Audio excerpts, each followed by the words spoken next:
It's about 8 o'clock at night. Trevor's supposed to be on his way over. I think I might, nah, I'll leave it at ISO 1600. Yeah, Trevor's supposed to be on his way down. So in the meantime, I'm going to continue working on that RC frame that he sent me, see if I could figure it out. Fire up the ESAB Rebel. Love this welder. And that digital screen setup is badass.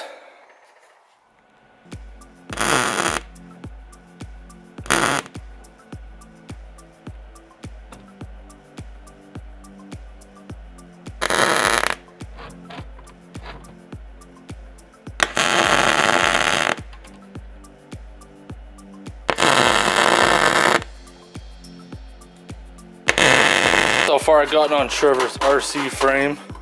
It's been kind of painful. I just on the video. And then for Trevor's sluice box, we're gonna cut this section out and weld that grate in there and figure out what else he has.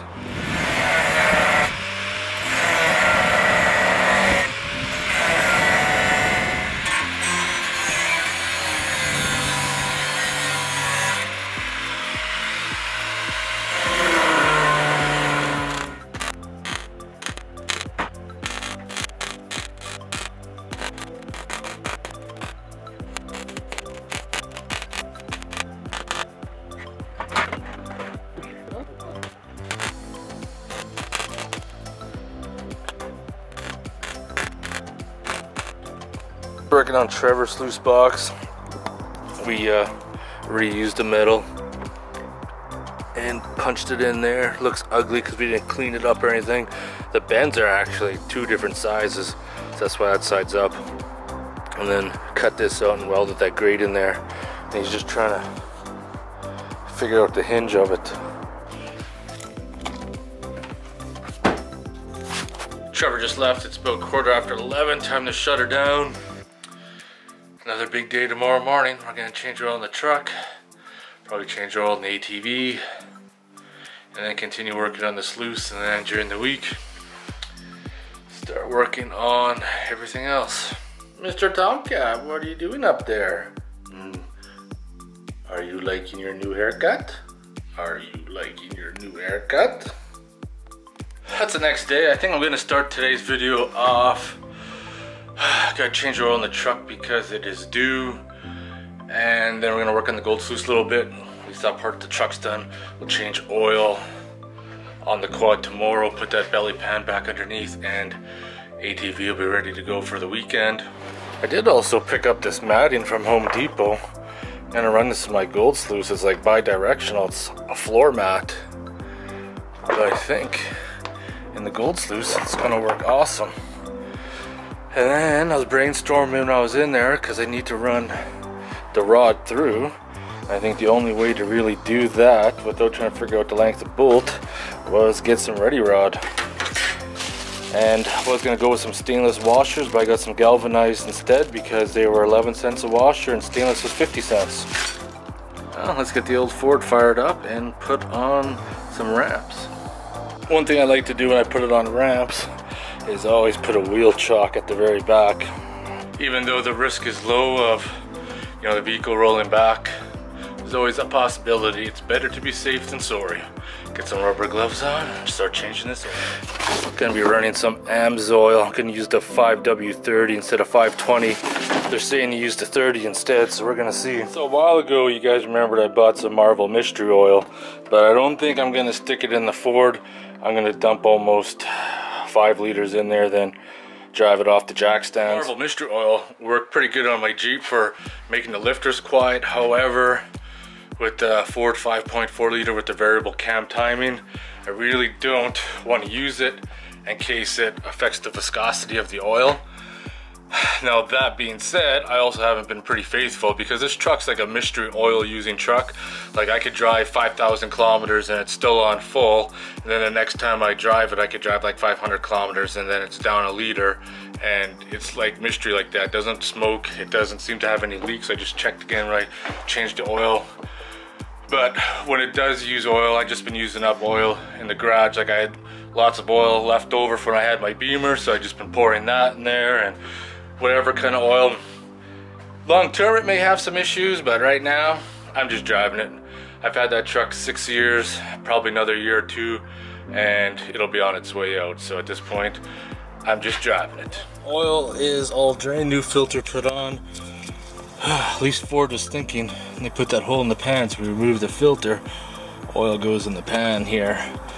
And I always find that these work great for pulling the filter off. Use an extension and a ratchet with a bent handle, makes it really easy.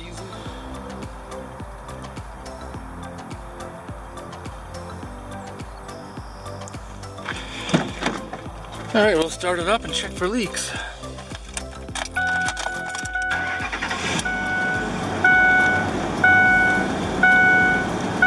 Oil pressure's up already.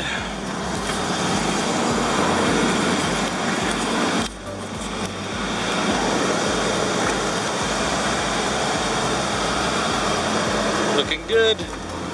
Let the truck sit for a bit. I'll check the oil in like 20 minutes, make sure it's up to where it's supposed to be. But I gotta fix this though, because there's quite a bit of a gap there, and what happens is that this latch always pops out of the side there, but I kept the old one, so I'm gonna remove this one and weld onto the end there to make it a little bit longer. Cut the end off one, lever off the other. That should hopefully work. I guess I should have looked before I started cutting. Back to the drawing board. Trimmed her down a little bit. Now it works good.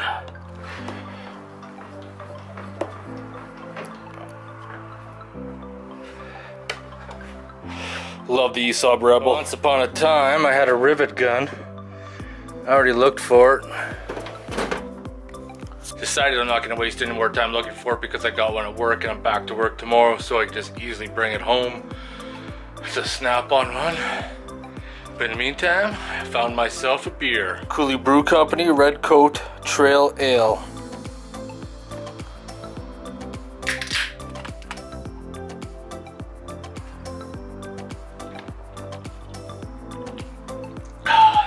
Motherfucking beer time.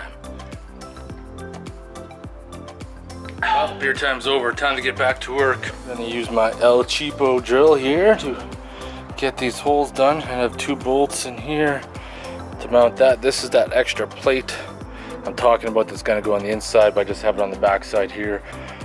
I'm also gonna put 2 holes up here with some bolts. That way, when this skin starts to wear out, it can be taken out and replaced. All right, this is my disposable, whoops. This is my disposable cover right here. This one wears out. I just unbolt it, pull it out, swap it over. And this is where I screwed up, is I put the grating in there and I put these clips, and then I was gonna drill, well actually I did drill 1 hole and was gonna mount them. Then I realized that this sits inside, so that's not gonna work. However, since I'm copying the design of the old sluice, it sits almost flush, so then when it's raised up, the bars rest on the back there, so there's not much flex. So there won't be much of a chance of this grate bending and breaking off over time. Got one side of the reinforcement in. I'm gonna do some rivets on the bottom here once I get the rivet gun, but that's coming along pretty good. Gotta do the opposite side. And then haven't quite decided if I'm gonna weld the brackets right on the side so I can adjust it or build them out. Not too sure yet. It's the long weekend, so I got Tuesday to Friday to get as much done on the truck as I possibly can.